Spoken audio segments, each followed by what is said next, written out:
Hello friends, welcome back to my channel. তোমরা সবাই কেমন আছো? গুড মর্নিং সবাইকে। পাখি কিচেন ব্লগ চ্যানেলে তোমাদের অনেক অনেক স্বাগত জানিয়ে আজকের ব্লগটা শুরু করলাম। তো দেখো, সকাল সকাল উঠে ঘরের কাজকর্ম শেষ করে এখন চলে এসেছি একটু বাজারে। আর বাজারে এসেছিলাম, ওর দাদাভাই এসেছিলো চুল কাটতে, ছেলেরা তার। তো তাই বলে আমাকে ফোন করে বললো যে এখানে তুমি চলে আসো, মাছ নেবো। আর মাছ নিয়ে আজকে সানডে আছে যেহেতু মাছ নিয়ে রান্না টান্না হবে। আজকে ভাবছি চিকেন দুপুরে রান্না করবো না, বিকেলের দিকেই চিকেন রান্না করব। আর এখন এসে গেছি মাছ আনতে। তো এখানে মাছ বাউল মাছ আছে, তারপরে মানে যেটা রূপচাঁদ মাছ, তারপর পোনা মাছ, আর আছে পাঙাশ ট্যাংরা। তো আমি ওজন করে মাছ নিয়ে নিলাম।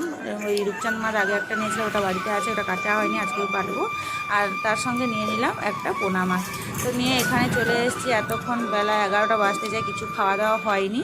এবার এরা চলে এসেছিলো যেহেতু, এই জন্য রান্নাবান্নাও করিনি। এবার গিয়ে রান্নাবান্না করবো। আর এখানে চলে এসেছি ডাব খেতে। তো ডাব খেয়ে এখানে এখন এসে গেছি বাড়িতে এসেই দেখো রান্না করব। এই জন্য মাছটা কেটে ফেলেছি আগেই। আর অনেকটা বেলা হয়ে গেছে, 11টার বেশি হয়ে গেছে। এসে আর ভাবলাম আগে রান্নাটা করে নিই। এখানে দেখো মাছের মধ্যে লবণ হলুদ মাখিয়ে নিলাম। এবার আমি মাছটাকে ভেজে নিব, খুব অল্প আছে।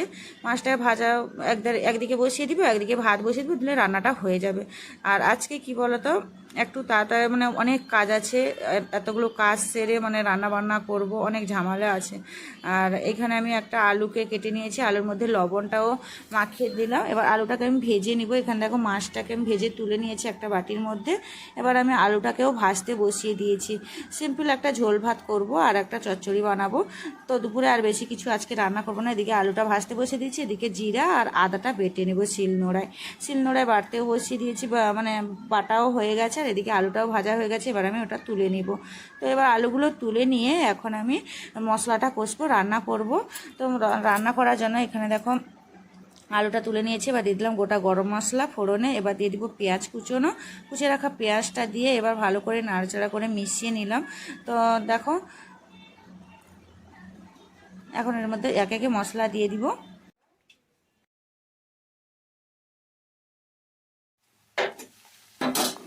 তো এখন পেঁয়াজটা ভাজা হয়ে গেছে, এর মধ্যে দিয়ে দিলাম কুচিয়ে রাখা টমেটো। তো একটু লবণ দিলাম যাতে তাড়াতাড়ি রান্নাটা হয়ে যাবে, এই জন্য দিয়ে দিলাম জিরে বাটা আর আদা বাটা। তো দিয়ে এটাকে ভালো করে মশলাটা কষিয়ে নিলাম। এবার এর মধ্যে দিয়ে দিলাম হলুদ গুঁড়ো, লঙ্কার গুঁড়ো, ধনিয়ার গুঁড়ো দিয়ে ভালোভাবে মশলাটাকে কষাবো। আর আজকে আমি রসুন ব্যবহার করছি না। তো দেখো এখানে আমি মশলাটা কষানোও হয়ে গেছে। এবার এর মধ্যে দিলাম স্বাদ মতো চিনি। অল্প একটু চিনি দিলে তরকারির স্বাদটা একটু ভালোই লাগে। তো যাই হোক, মশলা কষানোও হয়ে গেছে। এদিকে আমি আলুটা কষিয়ে ভেজে রাখা আলুটা দিয়ে কষিয়ে নিলাম, মশলার সঙ্গে কষানোও হয়ে গেছে। এবার জল দিয়ে দিলাম অল্প একটু। জল দিয়ে এবার আমি মাছগুলো যে ভেজে রেখেছিলাম আগে, এবার মাছগুলো দিয়ে 2-3 মিনিটের মতো ফুটতে দিব, দিলে রান্না হয়ে যাবে। এবার দুপুরে রান্না শেষ, এবার যাব বিকেলে রান্না করতে। তো চলো, এখানে বিকেলে রান্না করব। তো আমাদের বাড়িতে গেস্ট আসবে, তো তাই জন্য আমি ভাবলাম বাইরে থেকে কিছু না কিনে বাড়িতেই রান্না করে দিই। তো এখানে চিকেন পকোড়া বানাবো, তাই জন্য আমি নিয়েছি এখানে চিকেন, একটা ডিম, কর্নফ্লাওয়ার, হলুদ গুঁড়ো, লঙ্কার গুঁড়ো, আর নিয়েছি তোমার ময়দা একটু, তারপরে নিলাম ফুড কালার দিয়ে এটাকে ভালো করে মিশিয়ে নেব। এবার এর মধ্যে দিয়ে দিব আদা রসুনের পেস্ট। তো আদা রসুনের পেস্টটা দিয়ে এবার আমি গরম মশলা গুঁড়া আর দিয়ে দিলাম একটু গোলমরিচের গুঁড়া। তো দিয়ে এটাকে ভালো করে মিশিয়ে নেব, একটু ধনিয়ার গুঁড়োও দিয়ে দিলাম।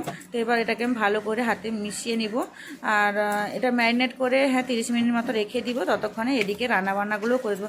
আর একটা জিনিস, আমার মানে বাইরের থেকে কিনে খাওয়ানো মানে আমার ভালো লাগে না। নিজের হাতে তৈরি করে, যতই হোক নিজের হাতে তৈরি করে খাওয়ানো আর বাইরে থেকে কিনে আনা অনেক একটা পার্থক্য আছে। তো তাই জন্য আমি নিজেই ভাবলাম বাড়িতেই রান্না করি। তোমাদের দাদাভাই বলেছিল যে বাইরে কিনে আনবে। আমি বলছি না, বাইরে থেকে কিনে আনার দরকার নেই, বাড়িতেই রান্না করে দিই চলো। তো এখানে আমি চিকেনটা বসিয়ে রেখে দিয়েছি ম্যারিনেট করে। এদিকে নিয়ে নিলাম ময়দা, স্বাদ মতো নুন আর অল্প একটু চিনি দিয়ে এই ময়দাটাকে ডো করে আমি রেখে দিব। এবার এটাকে আমি পিঠে বানাবো, আর বানাবো এই ডো দিয়ে সিঙ্গাড়া। তো পিঠেটাকে এবার দেখো আমি ময়দার ডোটা তৈরি একদম ভালো করে একটা শক্ত করে ডো তৈরি করে নিয়েছি।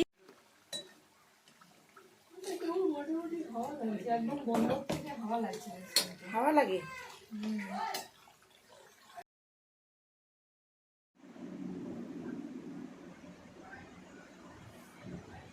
তো এদিকে দেখো আমি পিঠেটা বানিয়ে নিয়েছি। এবার পিঠেগুলো আমি তুলে নিব। আর এদিকে আমি কিছুটা সিঙ্গাড়াও এই একই তেলে ভেজে নিব। কারণ একই তেলে মানে আগে নিরামিষগুলো করে নেব, তারপরে আমিষগুলো রান্না করব। এই জন্য আগে আমি সিঙ্গাড়াগুলো বানিয়ে নিয়েছি। তো দেখো আমি তেলের মধ্যে সিঙ্গাড়াগুলো দিয়ে দিলাম।